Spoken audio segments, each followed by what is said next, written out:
I heard they mad, I deserve to brag. I'm in my bottom line Birkin bag, and I ain't trying to waste a whole lot of time with this rhyme. But after this, we getting straight to the bottom line. All right, welcome back, ladies and gentlemen, to The Expensive Truth with Bottom Line Burke. I have the pleasure to welcome a brother of mine. We come from similar backgrounds. We both played at BC, both played wide receiver, punt return. He's had over just under 1,300 yards receiving, scored over 7 touchdowns and just under 100 yards catching the ball, and was fortunate enough to play in the NFL for the Dallas Cowboys. And now he's transitioned pretty successfully, if I must say. He's a college placement consultant. Ladies and gentlemen, welcome Kenyatta Watson. What's up, man? What's up, bro? Thanks for having me. Yeah, man. Yeah, I'm excited, man, because as you and I both know, because we already been there, done that. There's so many countless and endless kids and parents that want their child or have aspirations of playing collegiate sports or professional sports, but don't really know what those avenues really consist of as far as making sure you get in front of the right people to play at the collegiate level. And that's something you specialize in. And quite frankly, there's not even whispers amongst our peers of everybody's really impressed and so proud of so many kids' lives that you impacted, just for being present and just helping them through that process. Tell the audience what exactly is it that you do? I don't even know sometimes. I wear a bunch of hats. I work for Under Armour. I'm in charge of all the national middle school camps, and placing kids in the camps and the UA Next, which is our all-star game. Like you said before, I'm a college placement consultant.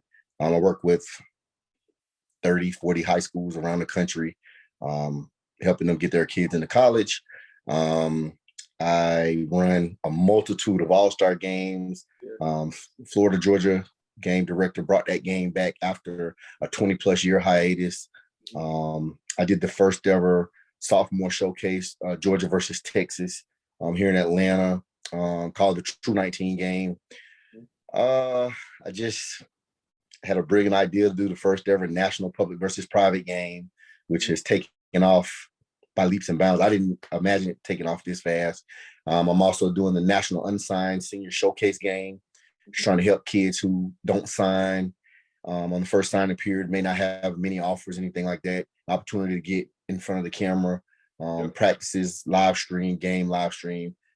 I did a camp last year like that, and I had like 60 kids get offered. Again, doing a Florida Georgia game. I'm going to do a national prep all-star game. Prep schools are really big now around the country. I'm going to do an all-star game for them, just to try and provide exposure. The landscape's changed from when you went to BC in '93. I went to BC in 1998. Can you talk a little bit about your high school experience, and then also talk about the recruiting process back in '93? And I'll share mine, and then what I want the audience to understand is the evolution of how things changed to what they currently are. Well, the biggest change is now social media. Back then, we didn't have Twitter, we didn't have Facebook, we didn't have Instagram, we didn't have Snapchat. We had to mail our VHS tapes in this big bulky. It was expensive, man. Right, it was expensive. We had to mail out this big old ugly package in the mail. The camps weren't as prevalent as they are now. But again, the biggest change is social media, man. I mean, right now, a kid from Seattle, Washington can connect with college coaches down at the University of Miami. Didn't cost them anything, just sending their film out. And I think like Huddle, we didn't have Huddle then. Again, we had to make our own highlights on a VHS tape. There's so many opportunities right now for kids, man. I just think for a kid, if a kid wants to play college football now, they can. Right. Period. Let's talk about that. So if I'm a high school kid let's say freshman, sophomore, junior, whichever grade you feel is a good starting point, you know, what should I do? Or what's that process like? So it's so weird now because, like, okay, I had a kid, Owen Papo. He was ranked #1 linebacker in the country. As an eighth grade, Right. he had 22 Power 5 offers before he stepped foot on a college campus. Wow.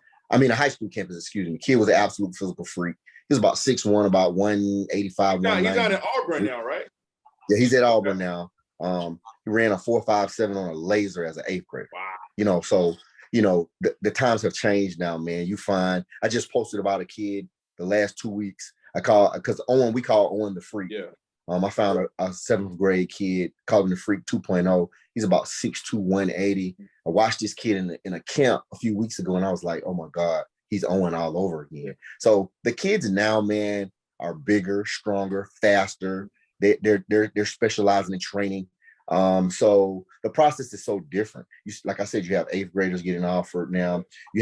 But as a ninth grader, some of the things you should do. The most important thing as a ninth grader is make sure academically you're on track, because I'm seeing that's where a lot of kids, that's their pitfall. You know, they'll get their senior year. It's like, my grades aren't right, and it's because of that ninth grade year.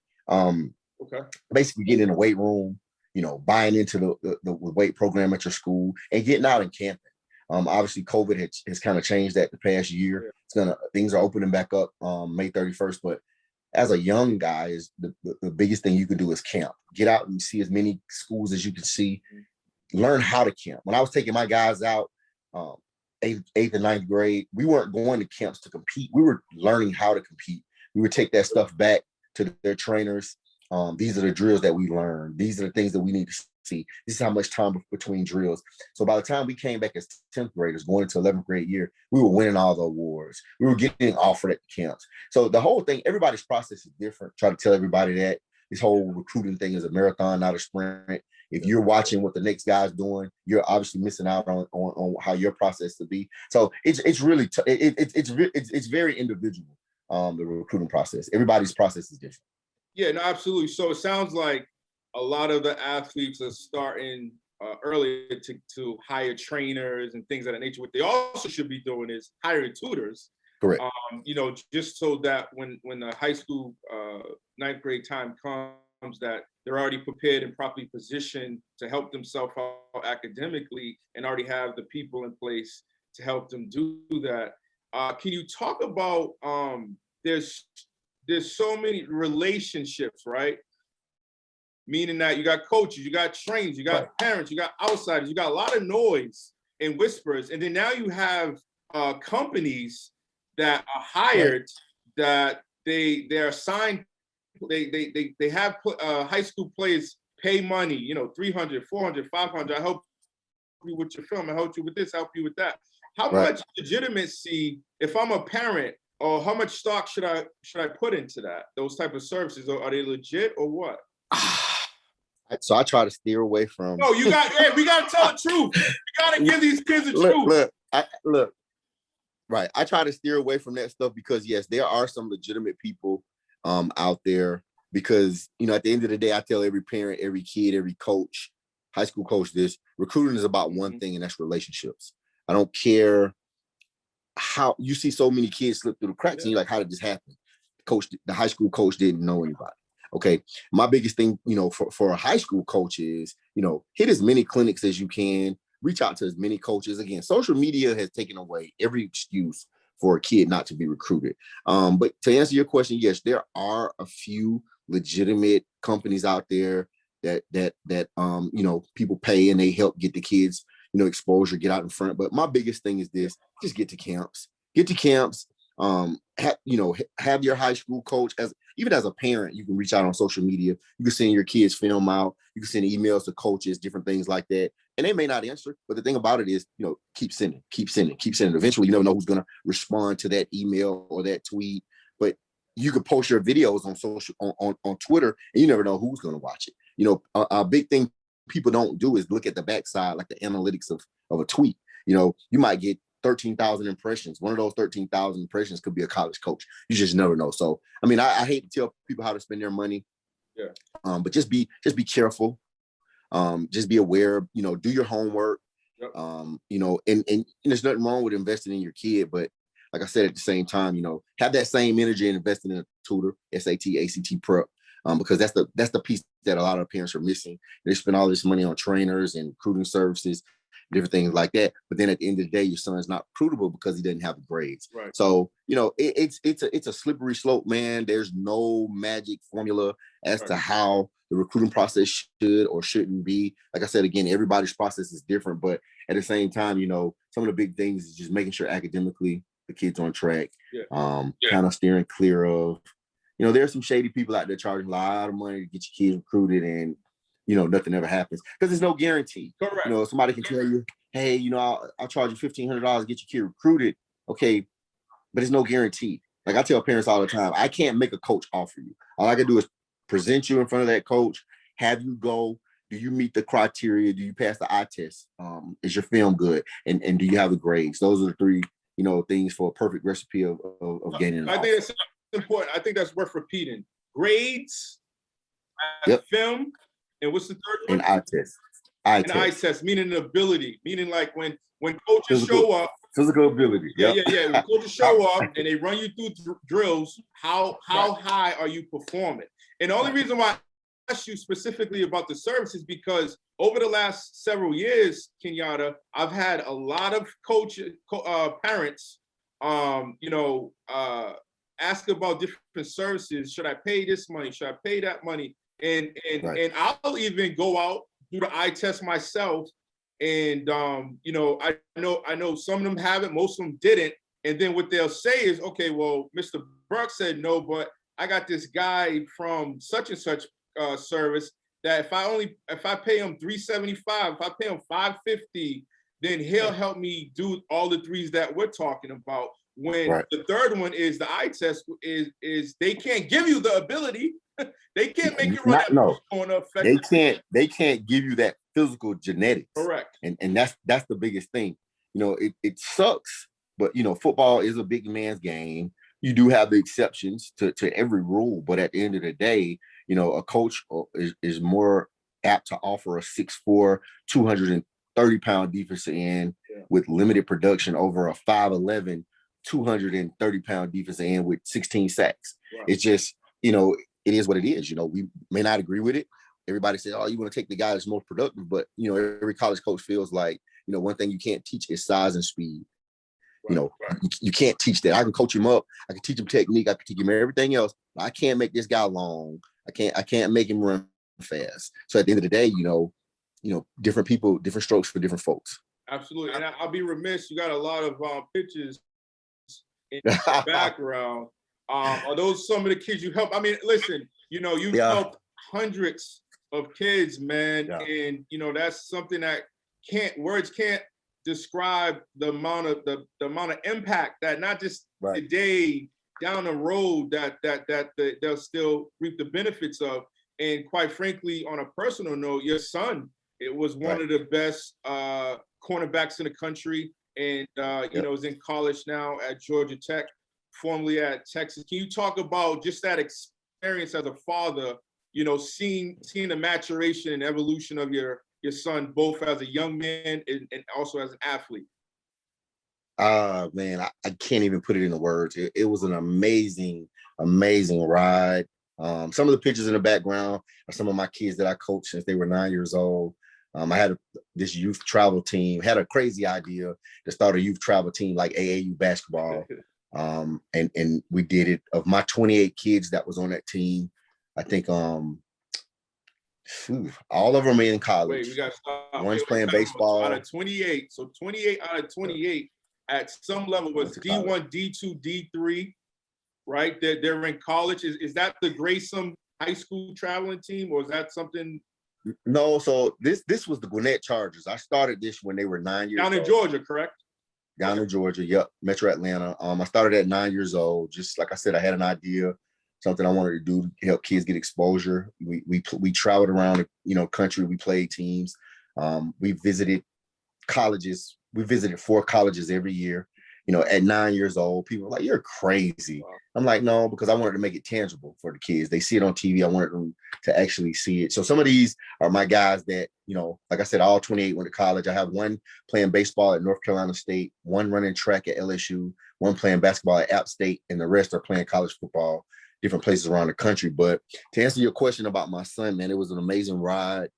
He finished up top 10 cornerback in the country, went to the University of Texas, got injured, so had to bring him, back closer to home. But everything's working out, but it was just an amazing experience as a parent. I didn't have anybody to pick up the phone and call and say, hey, how do I do this? How do I do that? And again, like we talked about earlier, the recruiting process was 1000% different when I went through it, opposed to, now. I think we visited 34 colleges in 2.5 years. I mean, he got to the point where he was tired. He was like, I don't want to visit no one else. I'm ready to commit. I'm ready to just lock this thing up. I'm tired. And so, but it is, it's a fun experience. Got to learn a lot, spent a lot of time with him. And it's just, it's working out, you get free education. Yeah, no, I remember during the recruiting process back in 1998, there was things criteria that I needed to check the box on my visits, right? Right. The food, the environment, right. Who's the coach, what style offense are they running, things that things that make you feel comfortable. Right. Has that changed at all? If you have like a general blueprint as far as if I'm a parent and I don't really know much, but I love my child and they're in this recruiting process, what are like, top 3 to 5 things that, somebody should be aware of before making that decision? First and foremost, like I think the hardest thing that we went through was the distance. So I tell every parent now, I can, circle back now and have the conversation. Every kid can't go far away from home. My son thought absolutely. that, Absolutely. he wanted to go to Texas. He was sold on Texas. And I think he was miserable as far as missing his family because it's such a close-knit unit being so far away. So I definitely think, distance has to play a part. Second part I would say is major. Find out what your kid wants to major in. It can't be football because it ends for us all. Third thing is, what kind of support systems do you have on campus? Because people don't understand, like the life of a D1 athlete, man, is like no other. You're getting up 5:30 in the morning. You're not getting back to your dorm room till 10 at night. You have so many different pitfalls. You're meeting so many different people from so many different backgrounds. How is your kid mature enough to handle, just different things that's going to be thrown at them? Girls, just different people from different environments, different people used to different things. Yep. You just want to make sure you have a really good support system around that kid. And again, as far as the football piece, scheme. Does your kid fit in that scheme? Just because Alabama offered you, he may not be that type of player. That he didn't fit in their scheme. He may be a true traditional outside linebacker, but they're going to play him at something else because of their scheme.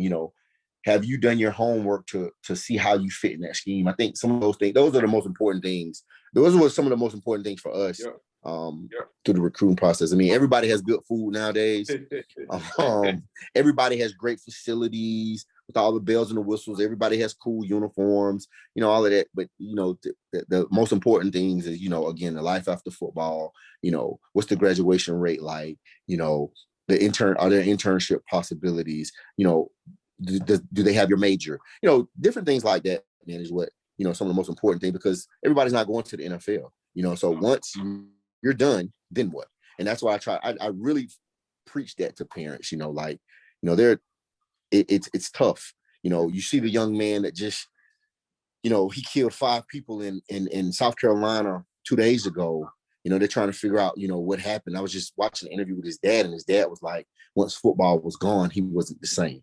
So, and I'm glad you brought that up. And I know exactly that story. I was reading that yesterday too.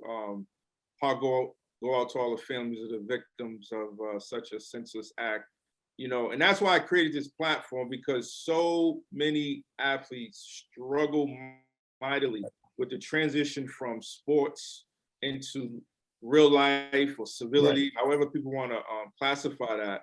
And you know, why do you think that is? Is it an addiction? Is, you know, I think it's like, you know, because it's like a drug, right? They say fame's the most powerful drug in the world. You know, you got a kid who's a lot of times coming from meager beginnings, maybe even be invisible in some capacity within the neighborhood and things of that age, or the family dynamics and things like that. You're on a national platform, you're on TV every day, your name's in the papers, now on social media.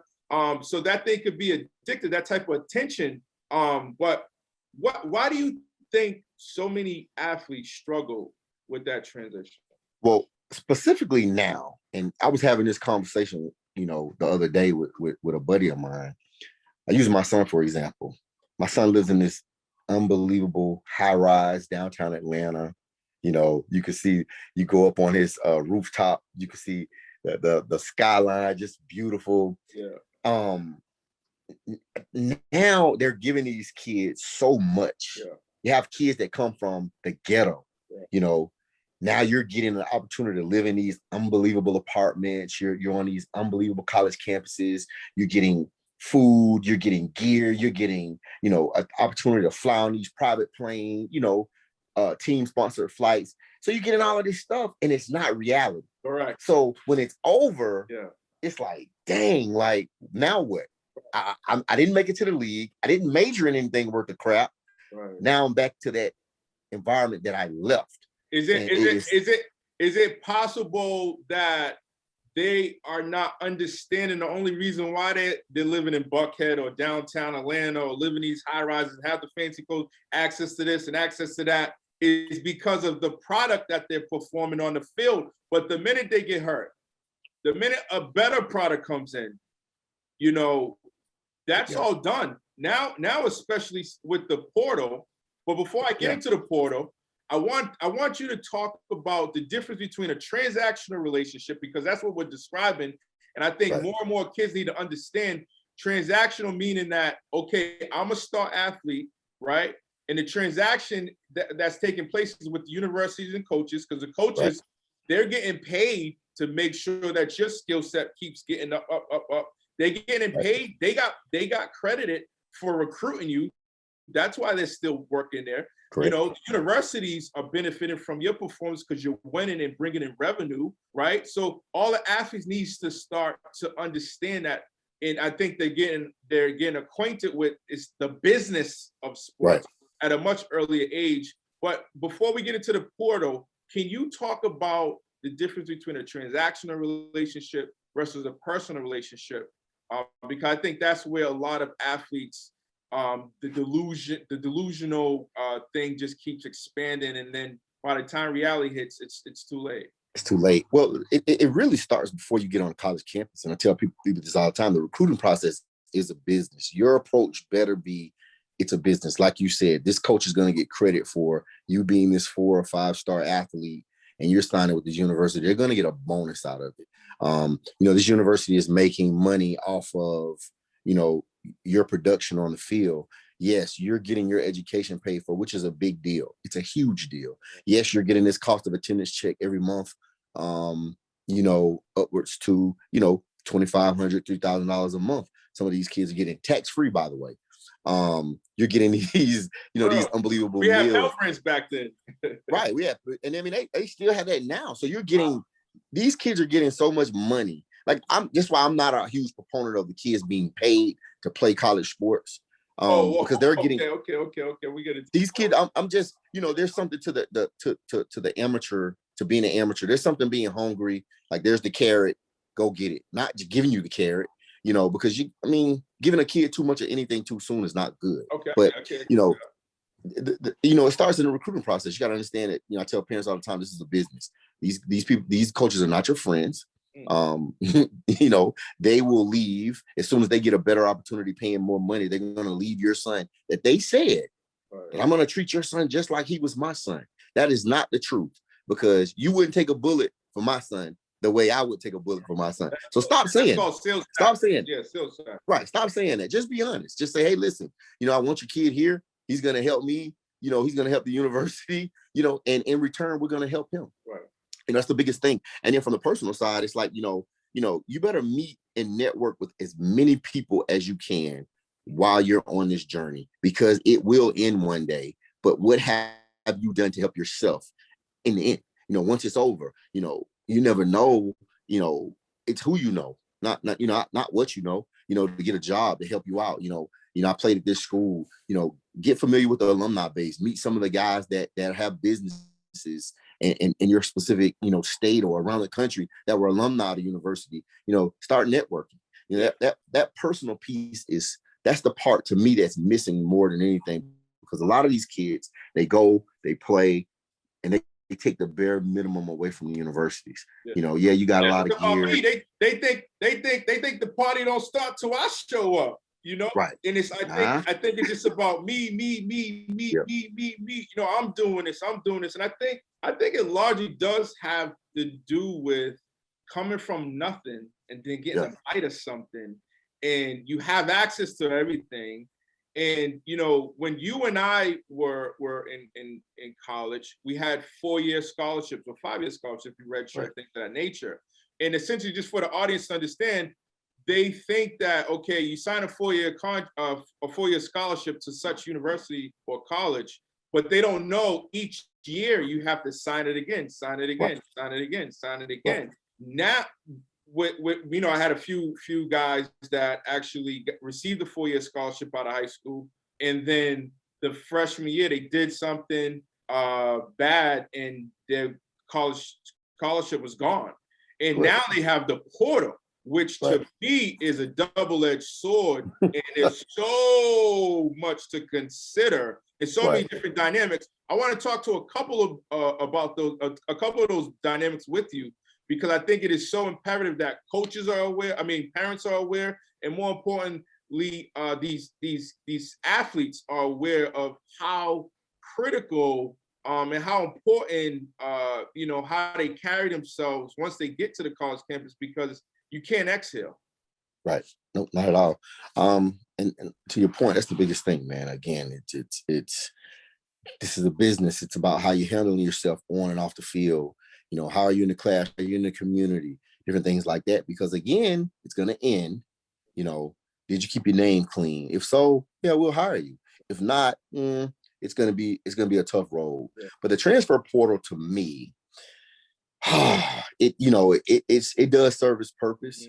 You see a lot of young men who have entered the portal and it worked out for them. Baker Mayfield, a lot. He didn't have the portal then, but guys that transferred, So we're just talking about transfer. So just so the audience know too, like, it's just, when we talk about portals or transfer portals, it's just before before you had to transfer and sit out. Correct. When you're now, the NCAA has come out and said, you can have a one-time transfer and you don't have to sit out.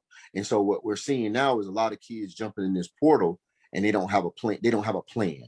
I didn't like the coach. I didn't like the situation. I didn't like my playing time. I'm gonna jump in the portal. Okay, that's fine. Now where are you going? All right. That's why you look at the portal right now. Let's slow up on that, because there's hundreds, if not thousands, if not tens of thousands of athletes that do not get along with coaches, or one day just feel like, you know what, I don't want to be here. They're making permanent decisions, some of them, on a temporary situation, and it's so critical that they understand exactly the magnitude and possible ramifications of entering the portal. Well, the biggest ramification is what I'm seeing. Kids enter the portal, and once that semester's over with and you haven't found anywhere to go, you are not in school anymore. Correct. You're not on scholarship anymore. Correct. So you're probably not working out as hard as you used to. Right. But the biggest problem is, I think that you don't have enough adults, you don't have enough role models, mentors, influencers in these kids' life to say, hey, listen, before you make this move, here's what I want you to think about. Yes, you don't like the coach. Your playing time is not there. You may be a junior or going into your senior year. You might just want to sit this out, just graduate, stay there, graduate, and move on. Because at the end of the day, you see all of these kids are in the portal and they're just stuck. And so the question then comes, okay, so they're in the portal, they're not in school, so what are they doing? They're not doing anything. And that's a sad part, because I think it's creating an environment of just kids making these irrational decisions, not thinking about the long-term effects of not having a college education. Yeah. And you just think they're stuck. Right. They're stuck. And so, and they're approaching again, we're going to keep saying this until, they're approaching a business situation, which college sports is. Correct. With personal rationale, meaning getting emotional about things, right? You had a bad day, bad week, bad coach, whatever, and not having the stick-to-itness, or like you're saying, having a support system where people are actually knowledgeable and that could actually, talk you through what's going on. But some situations are just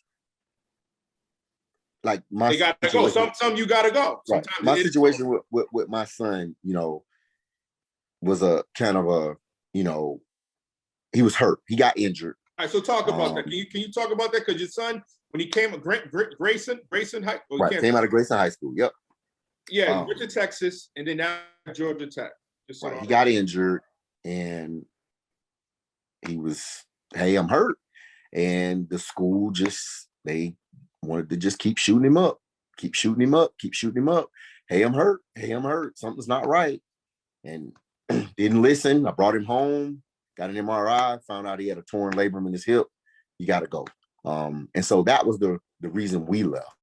And it's unfortunate because it happens to hundreds, if not thousands of kids, on a lot of these college campuses.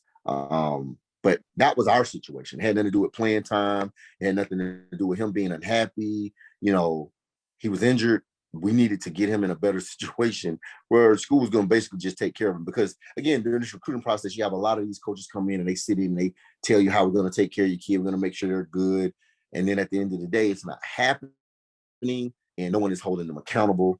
And so once they get on campus, they're the family. They're the caretakers of these impressionable young men. Correct. And you do have a lot of programs that, make sure the kids are good.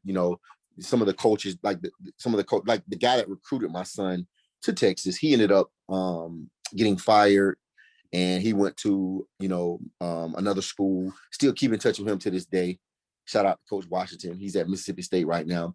And then the guy came in that replaced him. He ended up getting fired and he's now at, Alabama. Shout out to Coach Vela. He's a cornerback coach at Alabama now. So it's crazy because, like, for instance, my son has not had the same position coach since he was in the 7th grade. Every year, he's had a different position coach. Yeah. Every year that he's played the position, he has had a different position coach. So, it's tough. It's tough on the kids. It's tough. And you see that in college. College is now, everybody's win now. Yeah. So you might have 2 or 3 different positions. This is my son's 3rd defensive coordinator. This is his 3rd position coach, and he's going into his 3rd year of college coming up in the fall. So, the whole I'll be here through your entire time that we're bringing you in, that's not true in most instances. So it's just a lot. You got to prepare your kid for, hey, this is business. When you go to work, you don't know your supervisor or your CEO or your COO, whatever may transition, but it's business. It's a business, so you have to approach it that way. That's my biggest thing is approach it like a business. Absolutely, and that's the recurring theme I want to make sure that all parents and athletes, everybody want to shine, but nobody want to grind. Nobody want to. Right. People don't understand that part of that process to get to those bright lights is a lot of pain and suffering and endurance and perseverance. You don't get me started, but you better be, if you want this lifestyle, you better be mentally tough as hell. That's the biggest thing. I don't care how physically, your physical attribute, how fast, how you are, how you can jump. Once you get on campus, people don't understand this at this level, this Power 5 level, this college football level, it's 90% mental, 10% physical. How can you handle, the daily grind? How can you, manage your time? And I tell people this all the time. The biggest thing that helped me with college was the OTE program. Yes, I did. Yes. So options through education at Boston. It was before. Wait, real quick. So they have academic classes. We had an English class, math class that you can actually get college credit. What other class? Yep. Just time management. Time management. Yeah, you get a simulation of college life before college. So summer before, because I only had 2 days of high school. I graduated 2 days later, was on O2E. Okay. Like, I agree with you. Best thing to ever to kind of prep you for what lies ahead. Yep. And so, but and so many schools have they'll bring the football players on like June 1st. Classes won't start till September. So they kind of get assimilated with going through the grind. It's not the same because you're not going to classes. And then sometimes you are going to classes, but it's just not the same grind that you have once school started, once the season's in place, different things like that. It's like a skeleton version. It's like a skeleton version. It's like a skeleton version. But like the biggest thing, man, like again, it's a business. Please approach it accordingly. Right. And it sounds like too, because we both was fortunate enough, as they say, have a cup of coffee in the professional ranks. You the Cowboys, actually. I was with the Atlanta Falcons, but I was tried out with the Cowboys when Bill Parcells was there, and Quincy Carter was a quarterback, and Tommy Robo was throwing me the ball, and just was kind of like an afterthought at the time. But one of the things I remember, Bill saying was, every day you wake up, you ain't got nothing but hard decisions to make every day. And it sounds like that, because they always say the college game is starting to mirror the pro game, right? The microcosm of the pro game. But it sounds like now when you detailing what happened, to your son, and then just talking about in a really, detailed manner, I appreciate that, the landscape, the minefields, and then also the beauty of the college landscape, that, it is really imperative that, you approach it like a business. And can you talk about some of the lessons, because you're on an opposite perspective now, because you was a player, your father, and then now you also coaching, consulting, helping people, with the young kids. Can you talk about some of the things that you learned? I know it's a lot. I know I asked a lot. Because just from helping so many different kids, and then like I said, when I went through it, as a player, it was so different, and then getting an opportunity to go through it as a father, you got a chance to see like, wow, man, I would have did this different. I didn't, I had a single mom. So I went on a lot of my visits with my high school coach. We would travel around, going to camps and different things like that. And then it was time for me to make, my decision. I went on all my official visits by myself. My mom didn't go with me. So that was one of the biggest things that I said, well, you know what, when my son's taking these visits, I'm going to be right there. I'm going to be right there to ask these questions. I want to see it for myself. I'm not going to just take it from a 17, 18-year-old kid's perspective, because everything's fun and games, with them. I'm going to pay attention to the body language of these people. I want to see how far it is. I just wanted to see for myself. And so, that was probably the biggest thing that I've learned from the recruiting process. But when you go through it with so many different kids, so many different positions, it's kind of like you've learned, like, there's nothing that a college coach can tell me right now that I haven't heard. I can do what they do. You know the script. You already know the script. Right. I know it's right. You know what you gotta say before they say it. I know, right. I know what's coming next. And the biggest thing, like I try to tell, again, the kids, is you got to find your fit. You got to find your personal fit. It can't be about I know it's hard to say you can't choose a school because of the coach, because they spend so much time recruiting you. But what happens if they leave? What happens if they leave? Are you still going to be happy? So you got to find your fit. You got to make sure that, when you're going through this process, you're detailing out what works for you, because what works for Kenyatta may not work for Jamal, and vice versa. So, the things that I'm looking for, the things that I like, you may be looking for something totally different. Right. And you do have so many options and opportunities, but at the end of the day, that's one of the things I do like about the transfer portal. You have kids who are making these, these decisions, basically, specifically now with COVID. Kids are making decisions. Kids made decisions and never got a chance to step foot on the college campus. Right. So are you going to see a lot of, kids transfer? Absolutely. But they have an avenues to right or wrong or a bad decision that they made. So I'm cool with that. But I just want, the parents and the kids and the people that are involved to, to take the time out and evaluate the totality of the situation, because I don't want to see a kid, leave a school and then next thing you know, he's just out of football altogether because, the spots are limited. There's only 3,200 Division I scholarships around the country. Wait, say that again. And there's like time out. We can't just gloss by that. We can't. That's too important. There's only how many scholarships? There's 3,200 FBS scholarships in the country, but there's over 1.1 million high school seniors. Wow. So those numbers don't, and I would say at every level combined, I say there's probably maybe anywhere from 8,000 to 10,000 scholarships, but still 1.1 million high school seniors. So those numbers don't equate. So if you're fortunate enough to get a scholarship or get an offer or something like that, I tell kids all the time, if it's the school that your dream school that you fell in love with, what are you waiting on?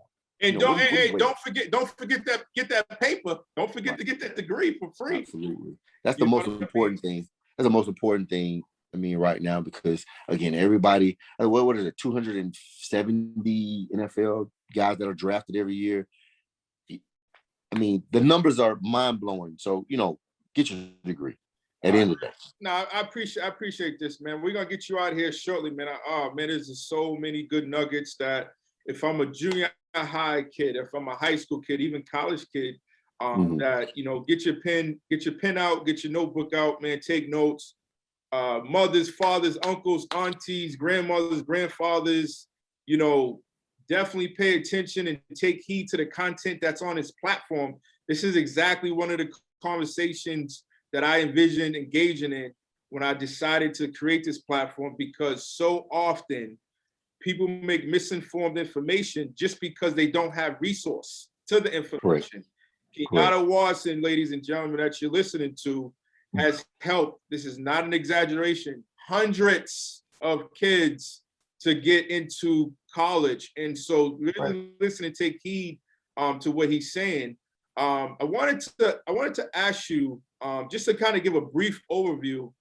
Okay. But do skill sets. So you got wide receivers, cornerbacks. You got to make sure your hip flexors are loose.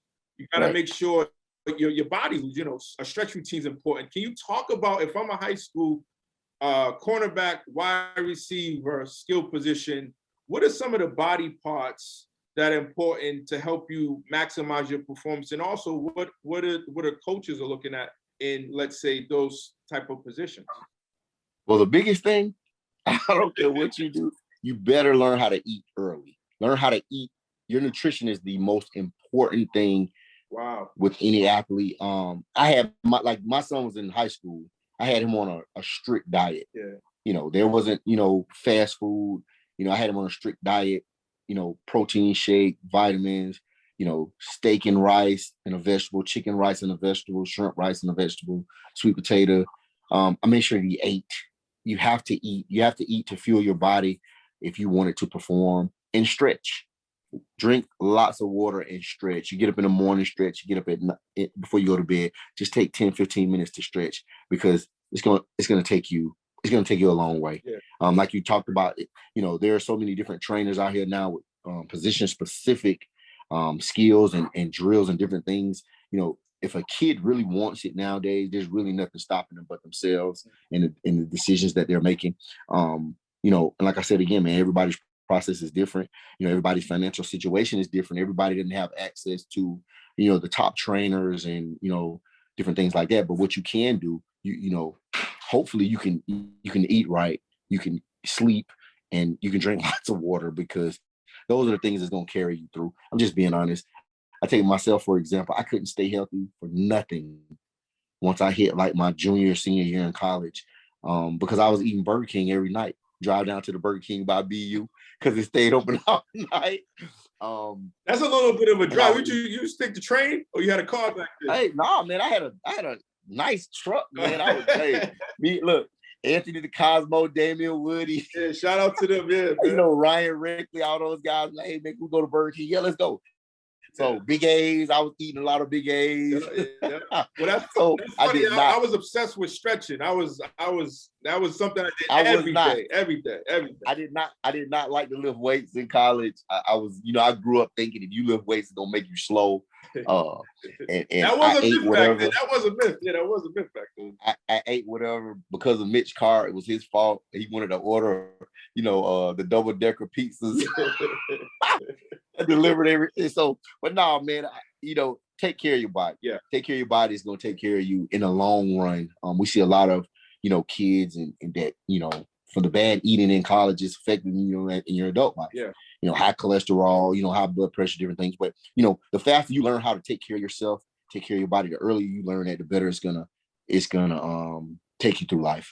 And that rings true for linemen, linebackers as well. That's kind of a general message. And also, you talk about yourself. I know we didn't get a chance to kind of dive a little bit deep in your story, but I do appreciate you sharing, a story about your son. He's a hell of an athlete. I've been watching him. That's Right. how I know about Princeton, and I've been watching your videos, and, I'm a big fan of yours, and I got nothing but love and respect for you. And, you and I are kindred spirits in the sense that all we want to do is help and share information as quickly as possible so these kids can get it and enjoy it as long as possible. You talked about mental toughness, right? Right. Some people, think that means playing through injury. People have all different type of definitions. Can you talk about what was it internally for you that was driving you? You mentioned that, one of the things that kind of irritated you was the fact that when you went on your recruitment visits, you was alone. Right. Is there one or two things that, pissed you off or made you so determined that there was nothing that was going to stop you and that made you perform at your highest level? I just had a love for the game since I was 7 years old. That, my grew up just, I'm going to the NFL and that's going to stop me. I'm not going to sit here and say I grew up and I had this terrible life and, I grew up in the ghetto and stuff like that. And my mom did an amazing job of raising my two brothers. I just had a love for and a passion for the game. I loved it. I wanted to be around it. I wanted to, soak up as much as I could, about it. And that's what drove me. It had nothing to do with, I'm from the ghetto and I'm gonna make it out. Absolutely. It was none of that. It was just, I'm from South Florida. Yeah, it wasn't the best area, but it was what it was. It's what I knew. But what drove me was just my love and passion for the game. And that's why you see so many kids tap out now, because they never loved the game. They love being recruited. They love the attention. Right. They love the attention. They love, posting offers on social media and visiting the schools and taking pictures in the uniforms and all. They didn't love the process of getting up in the morning, just going for a jog around your neighborhood, lifting weights twice a day, changing the way you eat, going to bed early, stretching. They don't love that stuff. And then what happens is when you get to school and you realize this ain't what I love, that's where the mental aspect comes into because when you love something, man, mentally you go through anything. You pull yourself up by your bootstraps when it's tough and you keep working. But when you don't, you quit. And that's why you're seeing so much of what's happening right now happen. Because kids don't love it. You say kids don't love it. You're a proponent of not paying kids despite the billions that they're generating for these colleges and universities. Well, you don't think their blood, sweat, equity should be compensated in a financial way? Well, here's the thing. So what it's going to create is the situation. You're going to open Pandora's box to the point where you create a division amongst your team. Because let's say the most, visual position on any team is the quarterback. Okay. Quarterback's only as good as the lineman. Quarterback's only as good as the receivers catching the ball. Right. Quarterback's only as good as, the people that are around them. But everybody around them is not going to reap the benefits from this whole NIL thing, this image and likeness thing that's about to happen.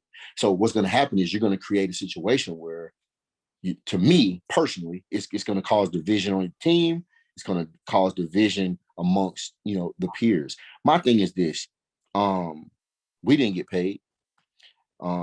When Deion Sanders was in, you know, they weren't getting paid. So, you know, you're getting your education paid for. That's upwards to $250,000. Getting a free scholarship. You're getting to live this unbelievable life. You're getting a monthly stipend. What do you need to give a kid, let's say $10, $15, $20,000 a month? You can't tell me that a kid getting that amount of money from this image and likeness or whatever they get, they're going to keep that same hunger to want to perform and do what they need to do to get to their childhood dream, possibly to get to the NFL. It ain't gonna happen. Yeah, well, anytime you give any kid too much of anything, it's not good. Too fast. I totally agree with that. No. Listen, anything that happens in life, that happens too quickly is no good. If you want to do something for the kids, this is what I propose. Put it in a fund. Put it in a trust fund. We're on the same page. Right. Put it in a trust you don't fund. have to give it to them in college. Put them in a fund because, again, so often, right, when that bubble bursts, people starting from square one, from scratch. Wouldn't it be nice if the funds that you accumulated during your playing day, now when you get said age, let's say 25, right? Mm-hmm. That's around that time, or 30. That's definitely around that time. You're right. Everybody's situation is different. If you once you get past the 30s, if you're still in the league, if money management's right, you should be okay. But the point I'm trying to make is like that would be great. Don't give it to them necessarily in college. Maybe at graduation, maybe like do it out. Graduation, 25, 30, something like that. Like my thing is this, you have these conferences with these huge TV contracts. I believe that a portion of that money should be broken down. Everybody on the roster should get a percentage of these TV rights, position, everything. A small percentage. Yeah. And then once you graduate, like you said, 25, 30, whatever, here's what you've earned. But again, I just feel like because you have so many kids that don't make it to the NFL, you have these kids walking around with national championship rings, and they're working stocking shelves at Walmart. And then you'll say, well, they should have majored in something different. And that is true. But, everybody is not strong academically. Everybody, some people, this was their only way out. So they didn't, nobody told them or reared them, let's major in something that's going to help you once football is over. And so now football is over. You got these national championship rings, you got all this gear, get everything, but that's it. Don't pay the bills. Don't pay the bills. So give the kids something, put something away for them. But everybody, to me, everybody's not gonna get the same thing from this whole image and likeness thing. No. And I just don't think it's gonna be. I don't think it's gonna be fair. I think it's gonna cause a lot of problems. Yeah, absolutely. But with respect to that too, I wholeheartedly agree with you. Just as far as like being a star athlete or getting attention, not even star athlete, just getting that attention, being separated from the masses. And then once it's over, transitioning back into the real world of life, civility. Because that ain't real. It's not the real world, bro. I don't care what anybody says. No, it's artificial. When you're in college, I think college, regardless of sport, if you're just a student on campus, that's an artificial reality. The point I'm trying to make is this, right? I'm 40, right? And so I had enough time and distance. I'm at that stage and age to be able to look back in hindsight. And when I look back in hindsight, what I find is, and I would love to get your intake on this. And then one more question, we're gonna wrap this up. Okay, this is just me. This is just me. This may be controversial or whatever. I almost think that when you play collegiate football, sports or professional sports, and then you transition out, and then you don't go pro because it's like whatever, 1-2% make it, and then everybody look at what happened to such and such. What happened to such and such? Why can't they make the transition? Yada yada yada. And I think it's almost akin to like a mental illness. In a sense of like, there's no empathy, sympathy, compassion, understanding towards the athlete, that's struggling to make that transition, right? But at the same time, when the advancement of technology is happening so rapidly these days, all of the the jobs that people have been doing for decades and decades and decades. And now that they can't do because a computer is doing now, right? Or they sent it overseas, there is the empathy for them. There is the compassion for them. And it's just, it is that double standard that exists in society that, you know, it's just a stigma that perpetually keeps repeating itself and rearing its head. And I think that conversations like these need to happen more often, because what you're saying, man, is so right, so valuable. And again, I haven't been in the trenches as you are currently, you know, since 2002. So, you know, I feel like it's coming from a sincere place when you're saying, and as much conviction, enthusiasm as you are, like, you know, we got to rethink as far as like paying players. But just what's your thoughts on you know, just the disconnect between people having understanding from, you know, people never play sports versus people play sports, and everyone's struggling at some point. It's I think it's a little bit of jealousy, like that you. Oh no, it's a lot of that. Okay, you want to go there? It's a lot of that. That's a lot. I tell people all the time. That's in the bag. Jealousy, envy is in the bag. Right. Yeah. People look at athletes like, you know, superheroes, and once you lose your ability to be a superhero, it's like, well, okay, you know, we don't care, because at one time you could fly and I never could. You know, so I don't feel sorry for you. Now you're just like me, you know, step in line and fill in. And that's a big thing for these athletes, because you have kids that have played this game since they were 7 years old. Okay. And then they get to age 22, 23. And the only thing that you've known your entire life, you've been programmed to do, is to play sports. And now you can't do it anymore. And you feel like your life is over.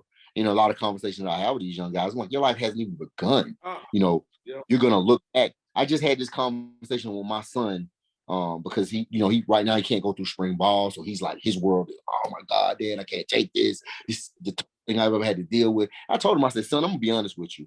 When I couldn't play anymore, it took me about a good 10 to 12 years before I was. Say that again, because people need to understand that. It took me about I think it's a minimum decade.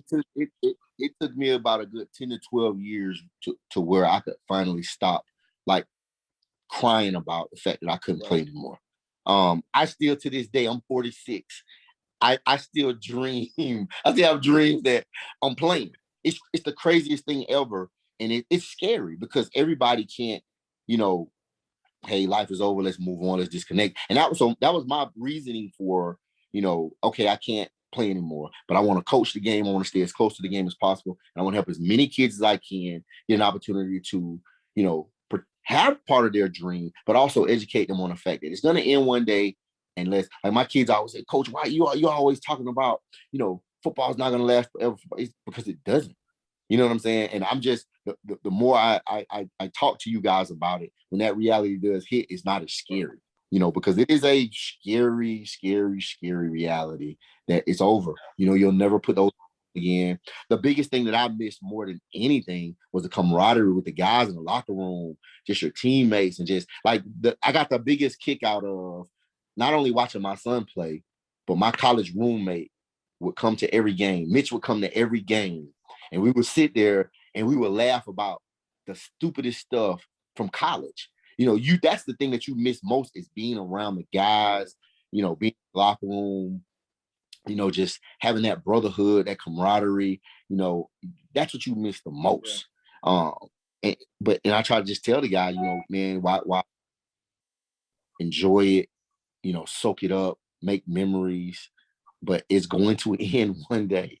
You know, it's going to end. So that's the toughest athlete struggle. No, absolutely, man. You know, all good things must come to the end, but I always rebuttal with that and say, but greatness dies slow. And you know, somebody who's made an impact to the culture, just like yourself, man.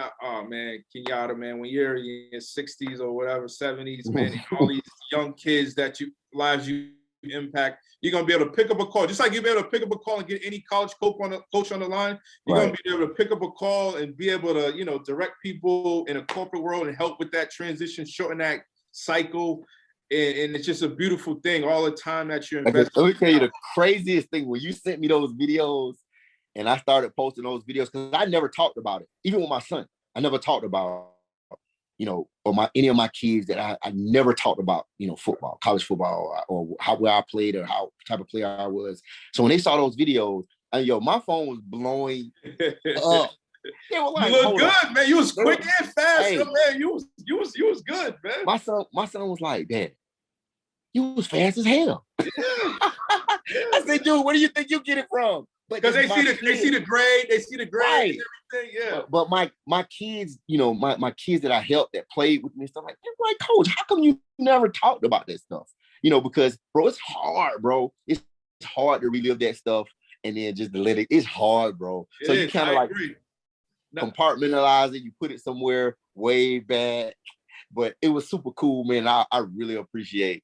Even my youngest son was like, Dad, you were a dog. Yeah, you were. So, it's funny, man, but that, it does end. It does Absolutely. end. Well, hey, before we end this interview, last night we got the news that DMX, one of the greatest to ever do it. You want to talk about somebody who was unapologetic about his truth, who lived fearlessly, battled demons. Always when he spoke, you could see the passion and the pain. Right. He definitely was in my headphones before games. You know what I mean? Right. Definitely. And I just wanted to end on a note. What did DMX mean to you? Just his passion for what he did. You could tell he loved what he did every time he performed. Man, he gave it 110%. Gave it his all. So you can have nothing but respect, love, and admiration for people like that, bro. Well, hey, man, Kenyatta, man, thank you for your time, man. I got nothing but love and respect for you, man. We got to do this again, and good luck, because I know you're heading to the All-Star games at noon today. So, well, I have a camp. I'm running a camp. Camp. Yeah, big old middle school camp today. I do it every year. Last year I did it inside of Georgia Tech's indoor facility. It was pretty cool for the kids. We can't this year because of COVID, but still, we're going to make it do what it do, man. Just trying to help kids get exposure at all levels. Word. Well, keep doing your thing, man. I'll be in touch, man. And enjoy your day, man. That was good, man. I appreciate your time, man. Well, appreciate you, fam. All right, man. Take care. All right, bro.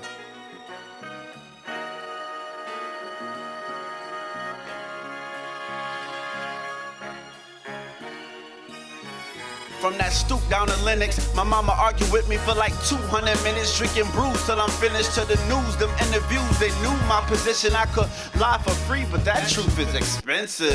So visit my site, get an insight. What my living was like was bigger than life. Different women spending the night, no children in sight. I got fed up, but kept my head up like I'm willing to bite. My life doing bike tricks, touchdowns for Mike Vick. Stop on a dime and split right soon as your eye twitch. I was quite quick, not many was like this. Waxing them like a candle, I guess I was quite lit. I heard they mad, I deserve to brag. I'm in my bottom line Birkin bag, and I ain't trying to waste a whole lot of time with this rhyme. But after this, we getting straight to the bottom line.